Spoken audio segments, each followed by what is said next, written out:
আল্লাহর বান্দাকে ধরে নিয়ে আসা হলো। বাদশা বলছে, ও আব্দুল্লাহ বিন হুযাফা, তুমি শুনে নাও, শুনে নাও, তুমি মুহাম্মদের দ্বীনকে ত্যাগ করে দাও। যদি তুমি ত্যাগ না করো, এই তেলে তোমাকে ডুবিয়ে মারা হবে। তৎক্ষণাৎ একটা মুসলমান তাকে ধরে নিয়ে আসা হলো, তেলে চুবড়িয়ে দেওয়া হলো। মুহূর্তের মধ্যে লোকটি শহীদ হয়ে গেল।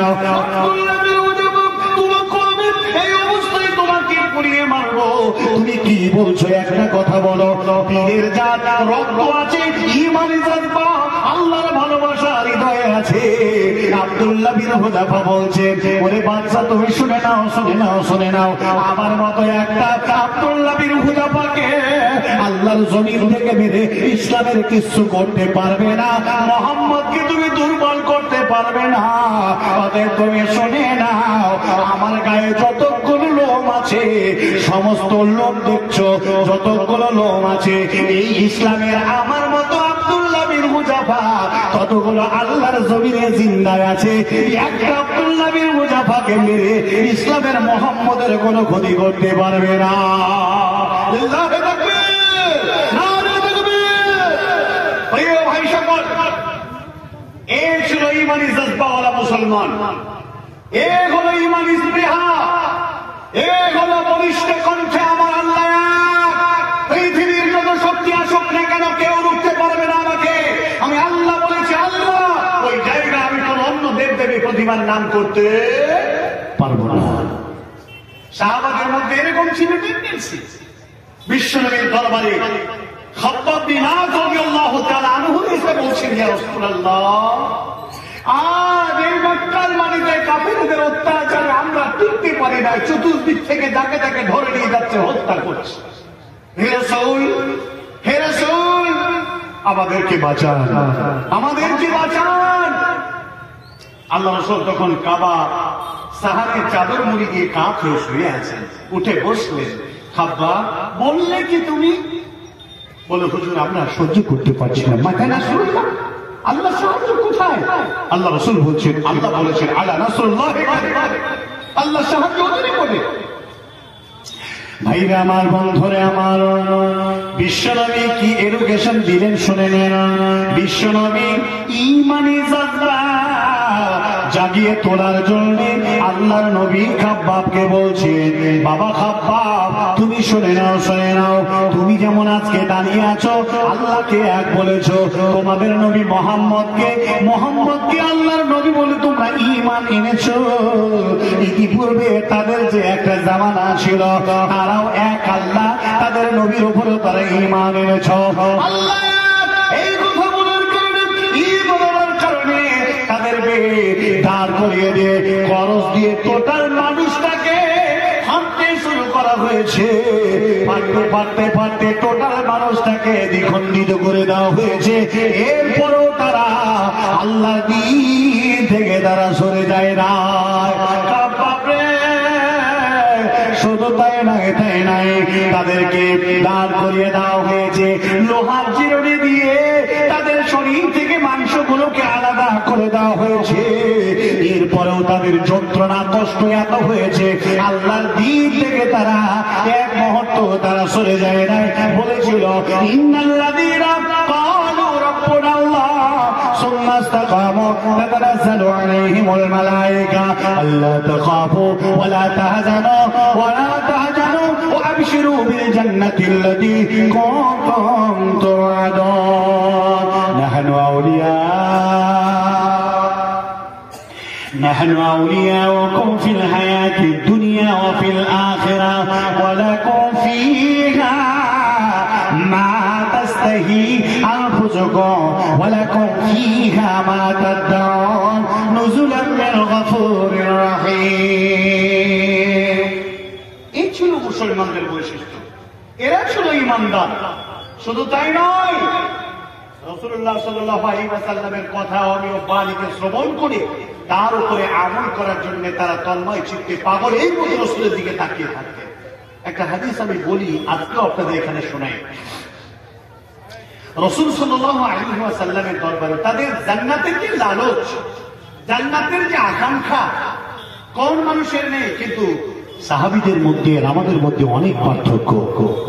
রাসূলুল্লাহ সাল্লাল্লাহু আলাইহি ওয়াসাল্লাম সাহাবী, তাবেঈ, তাবা তাবেঈ, এই তাবেঈ আর তাবা তাবেঈ এই তিনটি যুগকে আল্লাহ রাসূল বলেছেন খায়রুন নাস কারনি। এই জন্য বলা হয়েছে, এই জামানাকে তিনি কেন বলেছেন সুম্মাল্লাযীনা ইয়ালুনহুম সুম্মাল্লাযীনা ইয়ালুনহুম, এই তিনটি জামানাকে কেন উত্তম বলা হয়েছে? কোন তিনটি জামানা? রাসূলের সাহাবীর এক জামানা, দুই তাবেঈর এক জামানা, তিন তাবা তাবেঈদের জামানা। এরপরে আল্লাহ রাসূল আর অন্য কোন জামানাকে এই উত্তম জামানা তিনি বলেন না। এখন আমার কথা হলো, এই সাহাবীদের ঈমান আর আমাদের ঈমান আর আসমান আর জমিন পার্থক্য প্রিয় ভাইরা। এজন্য তাদের জান্নাতের একটাই লক্ষ্য ছিল জান্নাত আর জান্নাত তার জান্নাত। আচ্ছা, পৃথিবীর মাঝে আল্লাহ রাব্বুল আলামিন তিনি 10 জন সাহাবা, আশারায়ে মুবাশশারা 10 জন সাহাবাকে জান্নাতের সুসংবাদ দুনিয়াতে দিয়েছিলেন। জোরে বলুন সুবহানাল্লাহ। এমন মানুষ পৃথিবীতে আর কোথাও আছে? আর এখন কি কোন সুসংবাদ জান্নাতে আছে? আল্লাহ রাসূল বসে আছেন, একজন সাহাবী বিশ্বনবী দরবারে ছুটে এলেন। সাহাবীদের জান্নাতের লালচের কথা বোঝাতে গিয়ে আপনাকে হাদিসটা নিয়ে আসছে। রাসূল সাল্লাল্লাহু আলাইহি ওয়াসাল্লামকে বলছেন, ইয়া রাসূলুল্লাহ, আমি এতিম একজন সাহাবী, আমার একটি বিরাট বড় একটি খেজুরের বাগান ছিল বা আছে। এই বাগানে যখন সকালবেলায় আমি টুকরি নিয়ে যখন খেজুর কুড়াতে যাই, যে আলো বাতাসে কিছু খেজুর পড়েছে, তখন দেখি আমার পাশে লাগায় একটি বাগান, তো সেই বাগান থেকে কিছু খেজুর ছুড়ে আসবে আর সেটাও কুড়িয়ে নেবো, এটা আমার বিবেকে বাধা দিল, বড় টেনশনে পড়ে গেলাম। মনের ভিতরে সিদ্ধান্ত নিলাম এটাই যে বাগানটা আমি একটি প্রাচীর দিয়ে আড় করে নিব, অন্য ভাইয়ের বাগানের খেজুর যেন আমার বাগানে ছুটে না আসে। কতটাই ইমানিওয়ালা মানুষ। পাশের ভাইয়ের বাগানের সীমারেখায় একটি গাছ, খেজুরের গাছ দাঁড়িয়ে আছে। বলো ভাইঙ্গার গাছটা কেটে দেন, না হ্যাঁ আমাকে দিয়ে দেন, না হ্যাঁ পিছিয়ে দেন। লোকটি কোনো মতো রাজি হয় নাই। রাসূল সাল্লাল্লাহু আলাইহি ওয়াসাল্লাম, আপনি যদি বেচারাকে একটু বলতেন তাহলে গাছটা কেটে নিলে বা যেভাবে বা বিক্রি করলে আমার এই রাস্তাটা ক্লিয়ার হলে আমার প্রাচীরটা সোজা হতো, আর প্রাচীর সোজা হলে আমি নির্দ্বিধায় খেজুরের গাছ আবাদ করে আল্লাহ সন্তুষ্টি অর্জন করে নিতে পারতাম। বিশ্বনবী মুহাম্মদ সাল্লাল্লাহু আলাইহি ওয়াসাল্লাম দুনিয়াবী ক্ষেত্রে কোনো মানুষকে যদি কোনো পরামর্শ দিয়েছেন আর সেটা যদি কোনো ওহী না হয়েছে, তাহলে সেটা ছিল স্বাধীনতা বিষয়, মানতেও পারত, নাও মানতে পারত। যাই হোক, আল্লাহ নবী ডাকলেন, বললেন এই খেজুরের গাছটা যদি এতিমকে তুমি দান করে দাও। একটি অফার তিনি দিয়েছিলেন, জান্নাতে এরকম একটি খেজুরের গাছ পাইয়ে দেওয়া জমিনদার মুহাম্মদ রাসূলুল্লাহ সাল্লাল্লাহু আলাইহি ওয়াসাল্লাম হবেন। কোন উত্তর এলো না। ওই মজলিসে ছিলেন একজন সাহাবী, যার নাম হলো হযরতে আবু কাহদা রাদিয়াল্লাহু তাআলা আনহু।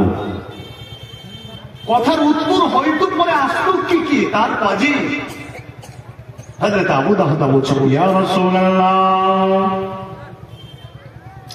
আমি যদি এই গাছটা খরিদ করে দিই, তাহলে কি আমার জন্য জান্নাতের খেজুরের গাছের জমিদার আপনি থাকবে? বিশ্বনবী বললেন, ও আবু দাদা, তুমিও যদি খরিদ করে দাও, তাহলে আমি আল্লাহর নবী বলছি তোমার জন্য জান্নাতে খেজুরের গাছ বা বাগানের জমিদার হয়ে যাব। সঙ্গে সঙ্গে চলে গেল আবু লুলুর কাছে। যাওয়ার পরে বলছেন, ভাইরা গাছটা আপনি বিক্রি করেন, আমি আজকে গাছটা কিনতে এসেছি। সাহাবী বলছেন, না আমি বিক্রি করব না, বলে যত টাকা লাগবে আমি আজকে দিতে চাই, গাছ আমি কিনে ছাড়ব। সে পর্যন্ত আপনি যা চাইবেন তাই দেব। হযরত আবু কাহদা তিনি বলছেন, ভাইজান আমি আপনাকে আজকে একটি অফার করতে চাই, সেটা আপনি লোভে নেবেন না নেবেন না সেটা আপনার মর্জি। ভাইজান আমি আপনার কাছে বলতে চাই, আমার একটা বাগান আছে মদিনার মাটিতে, বাগানটাতে 600টা খেজুরের গাছ আছে, বাড়িতে আছে একটা কুয়া, আর তারপরে একটা আছে বড় বাড়ি। আমি বাড়ি দিলাম, 600টা খেজুরের গাছ বিশিষ্ট বাগান দিলাম, বাগানের মধ্যে একটি কুয়া আছে, সেটাও আমি দিয়ে দিলাম। এবার বলুন ভাইজান আপনি গাছটা দেবেন কিনা? ভাইরা আমার, বন্ধুরে আমার, রাজি হয়ে গেল, সঙ্গে সঙ্গে খরিদ করে নিল। এদিনকে বলল গাছটা কেটে নাও, প্রাচীরটা তুমি সোজা করে দাও। বন্ধুরে আমার বাড়ি চলে গেলেন। বাড়ি যাওয়ার পরে সঙ্গে সঙ্গে তিনি বলছেন, ও উম্মে দাদা আসসালামু আলাইকা, আমি তোমাকে সালাম জানালাম। ওয়ালাইকুম আসসালাম ইয়া যাওদ, হে আমার স্বামী যান, আপনার প্রতি শান্তি বর্ষণ হোক। বলে কি? বলে উম্মে দাদা বাড়িতে আর থাকা যাবে না, বাড়ি আমি বিক্রি করে দিয়েছি, এই খেজুরের বাগান আমি বিক্রি করে দিয়েছি, কূপ বিক্রি করে দিয়েছি, এটা আমাদের নয়, আর এখানে থাকা যাবে না, বেরিয়ে চলো, বেরিয়ে চলো। কোথায় যাবে? কোনো জায়গা আছে কিনা তার ঠিক ঠিকানা নেই, যাচ্ছে কোথায়? বিবিগত বুদ্ধিমতী বলছেন, স্বামী যান, আপনি একটা কথা বলুন, আপনি বাগানটা বিক্রি করলেন, লাভ করলেন না লোকসান করলেন? কোন ব্যবসায় আপনি এটা বিক্রি করে দিলেন? বিবি রে, আমি এটা বিক্রি করেছি এমন জায়গায় আল্লাহ তাবারক ওয়া তাআলা জান্নাত খরিদ করে দিয়েছি। বিবি রে, একটা খেজুর গাছের বিনিময়ে আল্লাহর নবী তিনি বলছেন, কেউ যদি খরিদ করে দেয় তাহলে তার জন্য নবী বলেছে জান্নাতে একটা খেজুরের গাছ পাইয়ে দেবে। আল্লাহর নবী দোয়া করেছে, এই দোয়াটা কবুল হয়ে গেছে, আর সেই লোকটির ভাগ্য ফিরে গেছে। বন্ধুরে আমার, ভাইরা আমার, বাবজিরে আমার, হযরতে আবু দাদার স্ত্রী উম্মে দাদা বলছে, আল্লাহ গো, এত বড় দামি স্বামী তুমি আমাকে দান করেছো, যে নিজে জান্নাত যাবে, পরিবারকেও জান্নাতে নিয়ে যাবে। স্বামী যা এত বড় লাভবান ব্যবসা আজকে করেছে, সন্তানদের নিল, বিবি আর স্বামী গেল, সবাই বেরিয়ে গেল বাগান আল্লাহর রাস্তায়। তারা একটা খেজুরের গাছ জান্নাতে পাওয়ার জন্য তারা বিক্রি করে দিল। প্রিয় ভাই সকল, এতগুলো মানুষ আপনারা বসে আছেন, সন্ধ্যা থেকে দিয়ে বলছেন দেন দেন দেন, মসজিদের উন্নতি কল্পে। কতবার হাদিস বলছে, মান বানা লিল্লাহি মসজিদান বানাল্লাহু লাহু বাইতান ফিল জান্নাত। এটা হাদিস সহিহ। বিশ্বনবী বলেছেন, পৃথিবীর মাঝে যদি কেউ একটা মসজিদ আল্লাহর ঘর বানিয়ে দেয়, জান্নাতে তার জন্য ঘর বানিয়ে দেওয়া হবে। তবে একটা খেজুরের গাছের বিনিময়ে যদি সব কিছু আল্লাহর রাস্তায় যদি ডোনেট করে দেয়, তাহলে আমরা কেন পারবো না? একটা মসজিদকে মাত্র 500 টাকা, 1000 টাকা, 2000, 5000, 10,000, 20,000, এক বস্তা সিমেন্ট, 2 বস্তা সিমেন্ট, বালি, পাথর, রড কেন দিতে পারবো না? কি হয়েছে আমাদের? এই মাল কার? কোথায় নিয়ে যাবো? কেউ কবরে নিয়ে যেতে পারবো না। এই মাল ধন ছিল, এই মাল ধন ছিল তোমারও দাদা, এই মাল ধন ছিল তোমারও দাদা, তিনি ফেলে গেলে হলো তো তোমারও পিতা। বাপের মালেতে তুমি এবারে সহাইলে, তুমি মরে গেলে হবে তোমারও ছেড়ে দিয়ে। এই মতো হাতে হাতে আসিছে দুনিয়া, কারো হাতে নাহি থাকে কায়াম হইয়া। তাই বলে বৃথা কাল করিও না, আপনার কাম করো তাকে সময়, সতীর মতো যে সময় যাই যে চলিয়া, একবার চলে গেলে না আসে ফিরিয়া। জীবন তুমি করো গঠন, মরিলে হাসিবে তুমি, কান্দিবে ভুবন। এমন জীবন তুমি করো না গঠন, মরিলে কান্দিবে তুমি, হাসিবে ভুবন। প্রিয় ভাই সকল, আল্লাহ তাবারক ওয়া তাআলার প্রকৃত বান্দা হন, মুমিন মুত্তাকি মুসলমান হন, এই দুনিয়া কি হবে? এই দুনিয়ার মৌ ছাড়া ভালোবাসা যাদের হৃদয়ে ঢুকে গেছে, এই লোকটি ফিরে আসা খুবই মুশকিল হবে। আল্লাহর কাছে তওবা করেন, কেমন জিন্দেগি হতে হবে, কেমন মুত্তাকি হবে।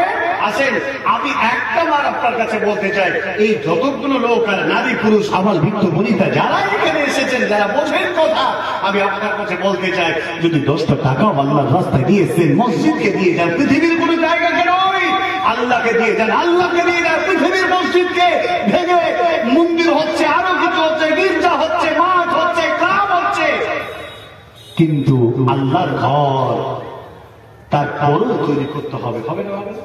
ইনশাআল্লাহ।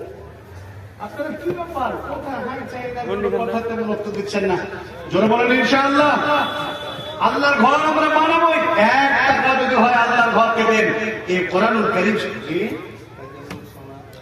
মাশাআল্লাহ তাজাম্মুল সোনার হ্যাঁ 10,000 টাকা, জোরে বলেন আলহামদুলিল্লাহ। দুই তারিকুল ডাক্তার সাহেব দিয়ে দিয়েছেন 5,000 টাকা, মাশাআল্লাহ। ফারুক জেসিবি ওয়ালা প্রিয় ভাই আমাকে দিয়েছেন 5,000 টাকা, জোরে বলেন আলহামদুলিল্লাহ। রিজওয়ান সাহেব তিনি দিয়েছেন 5,000 টাকা।